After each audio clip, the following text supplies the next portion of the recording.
Mari kita berdoa sebelum kita akan mengikuti Elion Bible Study pada hari ini. Bapa di surga, kami bersyukur Tuhan sudah menyertai kami boleh sehat, kuat, kami terus boleh merasakan kebaikan dan pertolongan Tuhan. Tapi saat ini kami juga bersyukur kami punya waktu untuk terus belajar, semakin mengerti apa yang menjadi kehendak Tuhan. Karena itu Tuhan, di tengah segala kelemahan kami, keterbatasan kami, Roh Kudus menolong supaya kami mengerti dan bisa melakukannya di dalam hidup kami. Di dalam nama Tuhan Yesus kami berdoa. Amin. Hari ini kita akan memasuki Elion Bible Study untuk selama 4 minggu. Akan ada YouTube yang akan ditayangkan setiap 1 minggu 1 kali. Kita akan berbicara tentang eskatologi.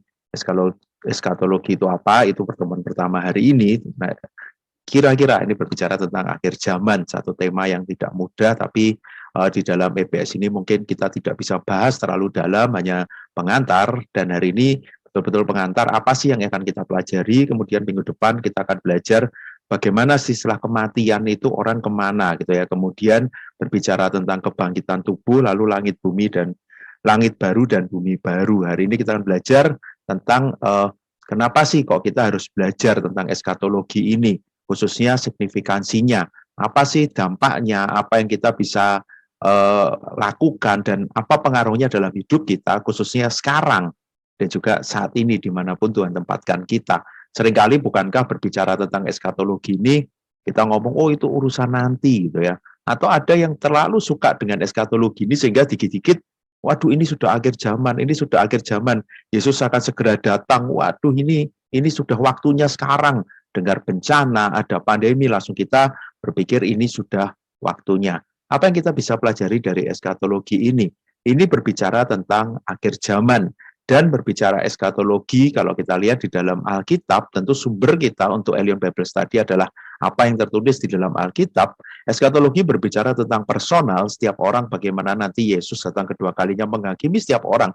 Tapi ini juga berbicara sebagai satu kesatuan.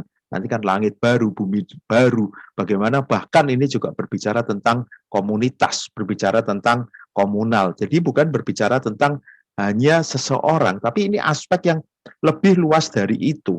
Bagaimana nanti ini juga mempengaruhi seluruh yang ada di dalam kosmis ini.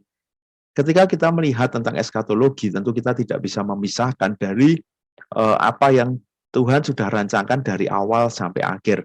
Karena itu kalau kita tahu misalnya Wahyu 22 ayat 13, aku adalah Alfa dan Omega, yang pertama dan yang terkemudian, yang awal dan yang akhir. Jadi kalau kita lihat, ini kan berbicara tentang akhir dari segala masa, akhir zaman. Artinya akhir dari kisah kehidupan manusia di dunia ini. Tapi ada awal. Karena itu Kejadian 1 dimulai dengan penciptaan, dan Wahyu 21 ayat 1 diakhiri Alkitab ini dengan penciptaan yang baru, langit yang baru, bumi yang baru. Nanti kita akan bahas di minggu yang terakhir bagian ini. Kalau kita lihat, tentu berbicara eskatologi ini menarik gitu ya. Kita akan melihat hidup manusia di dunia ini utuh. Kita akan melihat rencana Tuhan itu utuh. Kita akan melihat rancangan keselamatan yang Tuhan sudah berikan itu adalah utuh. Ketika kita berbicara tentang Kristus, dia adalah Alfa dan Omega, awal dan akhir. Jadi dia ada sejak manusia diciptakan pertama, tapi dia juga ada ketika dia akan datang kedua kalinya dan akan menghakimi semua umat manusia. Karena itu berbicara eskatologi ini menarik. Bukan berbicara urusan nanti, tapi juga berbicara tentang apa yang Tuhan sudah lakukan kemarin dan bagaimana kita menjalani hari-hari kita sekarang. Ini yang akan kita coba renungkan bersama selama beberapa minggu ini. Ketika berbicara eskatologi ada banyak pandangan gitu ya. Ada yang berbicara eskatologi itu ya urusan futuristik gitu ya, urusan nanti, urusan masa mendatang. Makanya sudahlah, nggak usah dipikir sekarang. Ini urusan nanti, nanti yang sekarang ya sekarang. Tapi ada yang menganggap realis ini berbicara tentang ini sudah terrealisasi, ini sudah terjadi. Jadi bukan berbicara tentang nanti, tapi justru ini sekarang ini loh. Sekarang ini sudah terjadi. Jadi sudah direalisasikan sekarang. Jadi ini bukan urusan nanti, nggak usah ditunggu lagi. Ini sudah sekarang gitu ya. Makanya ini dua ekstrim ini dulu ya. Kalau kita lihat, ini kan berbicara ketika yang satu tuh dikit-dikit dikaitkan dengan kedatangan Kristus. Tapi yang satu, enggak, Kristus sudah datang, dia sudah mati di kayu salib, sudah selesai. Ya sudah, kita sekarang jalani hidup kita saja. Apakah ini yang sebetulnya terjadi gitu ya? Kalau kita lihat di dalam firman Tuhan, ketika Kristus sudah datang, betul. Kalau yang ketiga ini inaugurasi, kedatangan Kristus sudah menjadi satu perkenalan, satu pernyataan bahwa inilah Kristus, inilah kerajaan Allah, di mana Kristus yang berkuasa di sana, dan kerajaan Allah ini ketika Yesus datang ke dunia, ini seperti cicipannya gitu ya. Seperti Tuhan bawa ke dunia diperkenalkan, ini loh Kristus. Tapi nanti kesempurnaan itu ada di akhir ketika Kristus datang kedua kalinya. Sama dengan yang keempat, already but not yet. Sudah tapi belum gitu ya. Sudah datang, tapi kegenapan totalnya pada waktu kedatangan Kristus yang kedua. Nah, ini kalau kita lihat misalnya Lukas 17 ayat 21, sebab sesungguhnya kerajaan Allah ada di antara kamu. Kerajaan Allah sudah ada. Tapi kalau kita lihat, ini berbicara tentang kita menantikan itu. Kesempurnaan itu baru ada ketika Kristus datang kedua kalinya. Karena itu kalau kita lihat bagian ini yang kita percayai gitu ya. Jadi kita bukan tidak mau berbicara tentang eskatologi. Itu satu penantian, itu satu pengharapan kita. Tapi kita tahu waktu Kristus datang ke dunia, ini tuh juga sudah dimulai. Bukan berarti gini, wah berarti sekarang aku tanpa harapan. Baru nanti loh waktu Kristus datang, enggak. Waktu Kristus sudah datang yang pertama kali ketika dia datang ke dunia 2000 tahun yang lalu, dia sudah menebus kita sudah menang atas kuasa maut. Tapi kita masih di tubuh daging ini kan. Karena itu kita betul-betul sempurna, kita boleh bersama dengan Tuhan di dalam kesempurnaan itu ketika nanti kita bersama dengan Dia di bumi yang baru, langit yang baru itu. Karena itu ketika melihat ini, betul, kemenangan sudah kita dapatkan. Tapi kita masih menantikan kedatangannya. Karena itu kalau kita lihat di bagian firman Tuhan, bukankah itu yang menjadi di khotbah akhir zaman di Matius 25, kita lihat 24 sampai 26, bagaimana di sana justru orang harus berjaga-jaga. Orang harus selalu siap. Karena memang tidak tahu kapan waktunya itu akan tiba. Kesempurnaan itu. Tapi kita menantikan dengan penuh sukacita. Kita tidak mau sia-siakan apa yang Tuhan sudah percayakan kepada kita. Kita mau gunakan setiap talenta, kita mau bukan menjadi orang yang bodoh, tapi kita menjadi orang yang menanti-nantikan Tuhan. Bagaimana kedatangan Tuhan itu. Karena itu, kalau kita coba lihat secara lebih praktis gitu ya. Pertemuan yang pertama ini signifikansi eskatologi. Ada 6 signifikansi. Yang pertama, bahwa tentang akhir zaman ini, menyingkapkan bahwa sejarah mempunyai tujuan yang jelas, yaitu penggenapan rencana Tuhan dalam menciptakan komunitas kekal yang berelasi dengan Tuhan, sesama, dan semua ciptaan.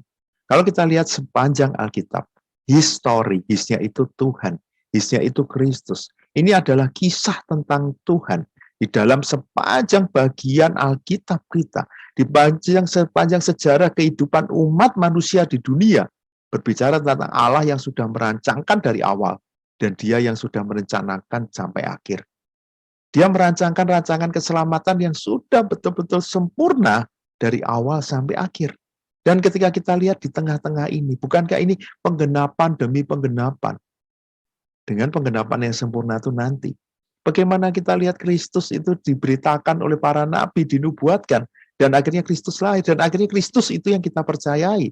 Bukankah itu semakin jelas rancangan keselamatan itu? Karena itu bisa dikatakan eskatologi ini adalah nantinya menjadi puncak. Nantinya menjadi satu hal yang puncak dari semua kisah.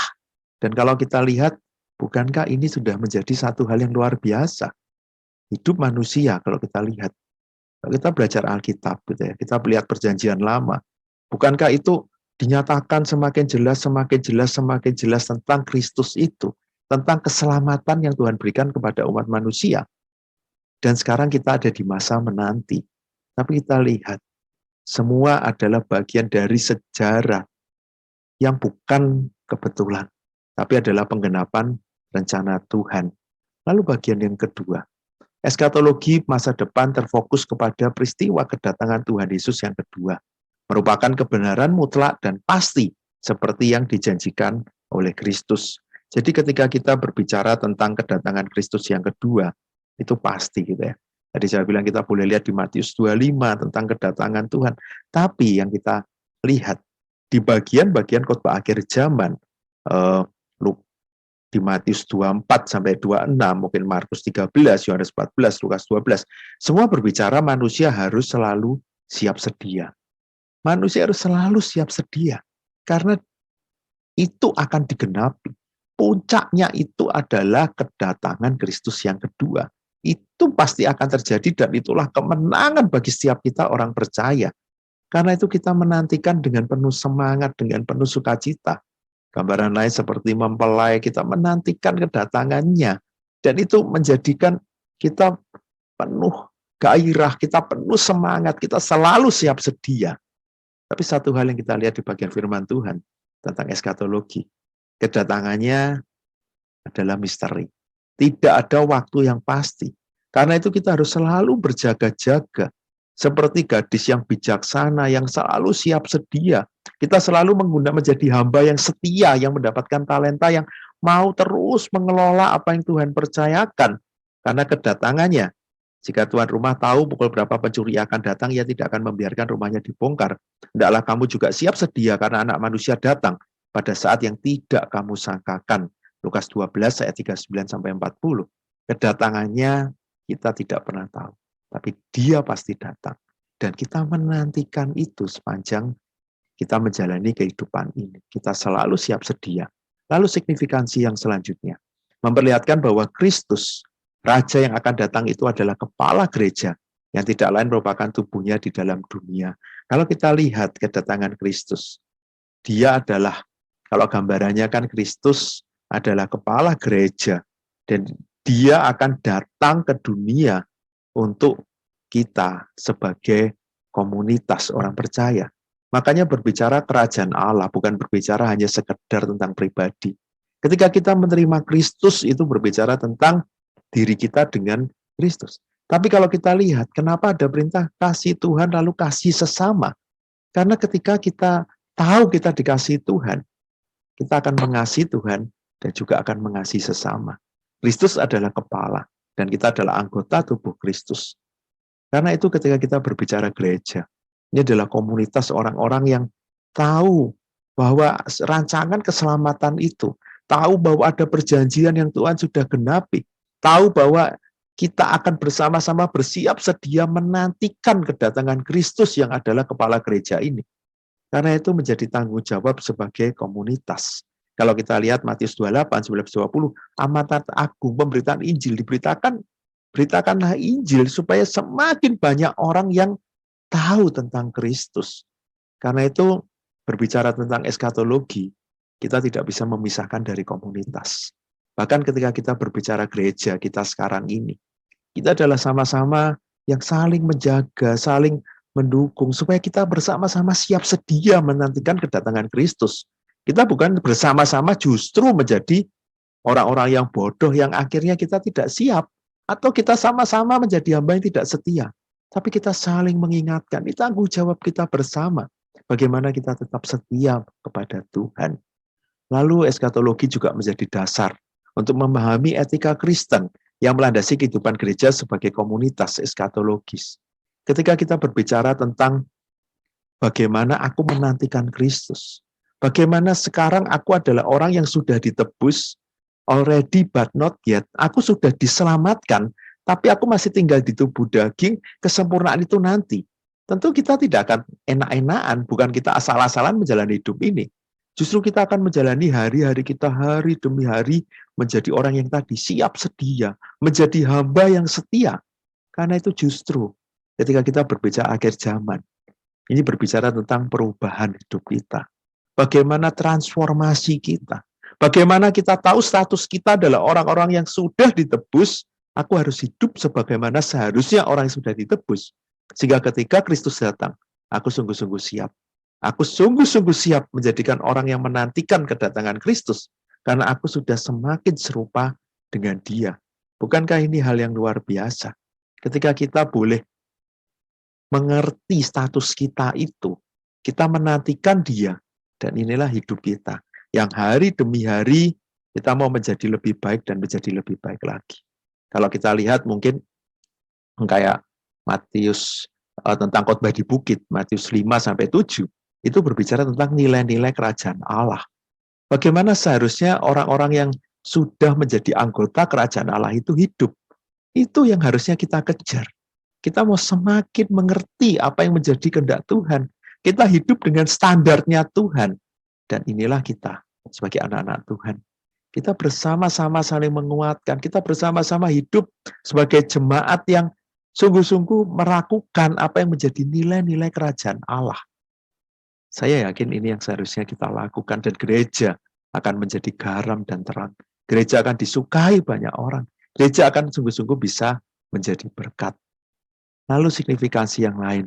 Pemahaman eskatologi yang benar semestinya berdampak pada sikap dan kepedulian orang percaya terhadap lingkungan hidup. Ketika lihat di sini tentu bukan sekedar berbicara tentang bagaimana alam, sampah, dan sebagainya. Tapi saya lihat ada hal yang lebih luas. Ketika kita melihat bagaimana Tuhan menciptakan dari awal sampai akhir. Bagaimana dari awal Tuhan ciptakan semua dengan sangat baik dan kita harus mengelolanya. Dan kita tahu manusia yang berdosa justru yang merusak itu. Tapi kalau kita lihat ketika ada pemulihan ini, bukankah nanti juga ada pemulihan bagi seluruh dunia ini juga? Karena itu tanggung jawab kita. Bukan cuma urusan diri kita, tapi urusan kita bersama sebagai komunitas. Urusan kita bersama sebagai dunia. Urusan kita bersama sebagai satu kesatuan yang utuh. Bagaimana kita bersama-sama melihat semua ini baik. Saya ketika Yesus datang dan melihat dunia ini dalam keadaan yang baik, bukankah itu menjadi tanggung jawab kita bersama? Hari ini kita sedih karena kita melihat ada peperangan. Ada negara yang saat ini sedang berkonflik. Yang mungkin dampaknya akan bukan untuk pribadi, untuk komunitas, bahkan untuk alam, untuk lingkungan. Bukankah ini yang terjadi? Ketika manusia tidak menjaga itu. Ketika manusia hanya mengandalkan, hanya melakukan apa yang dia anggap itu baik. Lalu manusia saling menjatuhkan, saling menyerang. Dampaknya akan begitu mengerikan. Karena itu ketika kita tahu status kita adalah orang-orang yang menjadi anggota kerajaan Allah. Yang sekarang aku dipercaya hidup di dunia untuk membawa kerajaan Allah ini di dunia. Datanglah kerajaanmu, jadilah kehendakmu di bumi seperti di surga. Bukankah itu juga isi doa Bapa kami? Inilah tanggung jawab kita. Bagaimana kita mau peduli. Bagaimana kita mau hidup bukan hanya untuk diri kita, tapi untuk komunitas kita. Kita juga hidup untuk dunia ini. Mari kita doakan terus untuk bumi ini, untuk dunia ini. Kita jaga semua. Karena inilah tempat di mana Tuhan letakkan kita sekarang dan kita bersama-sama menantikan kedatangannya dan kita mau semua dalam keadaan yang baik.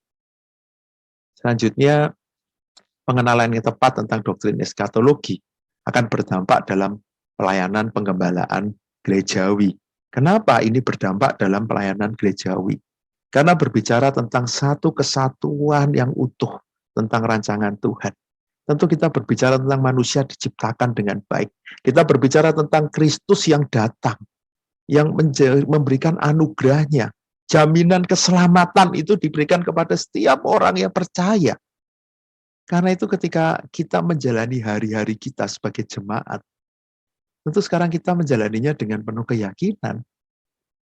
Ketika kita tahu jaminan keselamatan itu, ketika kita tahu Kristus yang dulu sudah datang memberikan nyawanya bagi kita dan nanti akan datang kedua kalinya menyempurnakan itu, maka kita yakin hidup kita ini adalah hidup yang baik. Hidup yang tidak akan salah kalau kita percaya kepada Dia. Karena itu ketika kita tahu semua ini utuh dari awal sampai akhir. Dari awal sampai Yesus datang kedua kalinya. Dari awal sampai akhir zaman itu. Justru membuat aku semakin yakin. Aku punya Tuhan. Dia yang ada Alfa dan Omega. Dia Tuhan yang dulu ada menolong, yang sekarang akan menolong, dan nantinya akan menolong. Membuat kita semakin percaya kepada Tuhan. Membuat kita akan semakin bergantung kepada Tuhan. Dan satu hal yang indah, di dalam komunitas kita, tentu berbicara tentang pelayanan, penggembalaan. Tentu kita berbicara tentang masalah kehidupan manusia. Dan ujung-ujungnya masalah hidup manusia itu apa sih? Manusia yang kehilangan pengharapan. Dia tidak tahu hidupnya itu mau kemana. Dia tidak tahu apa yang menjadi jaminan untuk masa depannya. Dia tidak tahu kalau hidupnya itu berharga, aku bisa melakukan apa. Bahkan mungkin ada orang-orang yang merasa sendiri. Tapi ketika kita belajar tentang eskatologi ini, kita tahu kita punya bagian yang terbaik. Kita punya pengharapan untuk bagian yang terbaik dalam hidup kita. Kita punya Tuhan yang tidak akan meninggalkan kita bahkan sampai nanti. Itu pengharapan kita. Itu kekuatan kita. Bahkan ketika kita bertanya, siapa aku ini? Kita adalah orang-orang yang Tuhan ciptakan dengan baik, sudah ditebus. Yang sekarang menjalani hari-hari kita di dunia di dalam anugerah Tuhan. Dan pada waktunya kita akan bersama dengan Dia di dalam kekekalan. Bukankah kita punya hidup yang sangat berharga itu? Bersyukur kalau kita boleh belajar bagian ini. Semoga di hari-hari ke depan kita juga boleh menikmati setiap pelajaran tentang eskatologi ini. Dan kita mencari signifikansinya dalam hidup kita apa. Semoga ini yang bisa kita dapatkan, kita semakin kuat iman kita. Mari kita berdoa. Bapa di surga, kami bersyukur untuk EPS yang pertama, kami serahkan untuk ada 3 minggu lagi kami akan bersama-sama belajar tentang akhir zaman. Biarlah ini bisa membuat kami menjalani hidup kami dengan lebih baik, kami lebih yakin dengan iman kami semakin bergantung kepada Tuhan. Dan dampak dari apa yang kami pelajari bukan hanya untuk diri kami, tapi juga untuk komunitas kami, untuk keluarga kami. Bahkan kami juga bisa menjaga bumi ini. Bahkan ketika kami belajar dengan baik tentang akhir zaman ini, kami akan memiliki karakter yang lebih baik. Karena kami tahu hidup kami ada di tangan Tuhan yang sungguh-sungguh menjadi pengharapan kami. Sehingga kami mau terus berubah, kami mau terus menjadi lebih baik. Dan ketika kami belajar eskatologi, kami tahu hidup kami tidak akan menjadi hidup yang sia-sia. Karena di dalam anugerah Tuhan, kami saat ini tidak mau menyanyiakan waktu hidup kami. Dan kami mau sungguh-sungguh menantikan Engkau. Karena kami tahu itu bagian terbaik dalam hidup kami. Selama kami hidup di dunia, kami mau sungguh-sungguh dalam kondisi yang siap, dalam kondisi yang baik. Kami mau terus menjaga setiap kehidupan kami. Terima kasih Tuhan, kami kembali boleh belajar. Dan melalui bagian ini kami belajar sebagai komunitas, itu juga bukan kebetulan. Biarlah sebagai gereja, sebagai komunitas, kami bersama-sama menantikan Kristus itu sebagai komunitas. Kami saling mengingatkan, kami saling menguatkan, kami saling menopang, kami saling membangun satu dengan yang lain. Terima kasih Bapak untuk EPS hari ini. Kami juga berdoa untuk dunia kami. Kalau saat ini mungkin kami juga melihat ada peperangan di Ukraina, Rusia, dan kami merasa, mungkin kami takut, mungkin kami merasa bagaimana keadaan ini, tapi kami yakin, melalui pelajaran ini pun kami yakin, adalah Tuhan yang berkuasa atas segalanya, termasuk dalam sejarah umat manusia.